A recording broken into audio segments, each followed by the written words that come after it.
გორის მეოთხე საჯარო სკოლაში ინფრასტრუქტურული პროექტები განხორციელდა, რომელიც ამერიკის შეერთებული შტატების თავდაცვის დეპარტამენტის ევროპული სარდლობის მიერ დაფინანსდა და ამერიკის შეერთებული შტატების საელჩოს თავდაცვის სფეროში თანამშრომლობის სამსახურის მიერ განხორციელდა. პროექტის ფარგლებში გარემონტდა სპორტული დარბაზი, დაიგო ბეტონის საფარი, შეიღება როგორც სპორტული დარბაზის, ასევე სკოლის კედლები, მოეწყო პანდუსი და შემოიღობა სკოლის შიდა ეზო. დასრულებული სამუშაოები დღეს განათლების მინისტრმა ამერიკის ელჩის მოვალეობის შემსრულებელთან ერთად დაათვალიერა. პროექტის ფარგლებში საქართველოში ჩამოვიდნენ ამერიკის შეერთებული შტატების საჰაერო ძალების 425 ქვედანაყოფის 7 ინჟინერი და 457 სამოქალაქო ურთიერთობების ბატალიონის 3 ოფიცერი, რომლებიც საქართველოს თავდაცვის სამინისტროს საინჟინრო ბრიგადის 12 ინჟინერთან ერთად უშუალოდ ასრულებდნენ სარემონტო სამუშაოებს.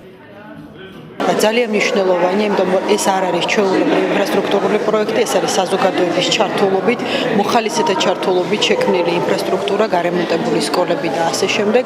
და იქიდან გამომდინარე, რომ რეგიონების საზღვრისპირა სოფლები რაც ფავარია ჩვენს პრიორიტეტს წარმოადგენს და არაერთი სამუშაო ამ კუთხით გატარდა, ეს პროექტი ძალიან მნიშვნელოვანი იყო.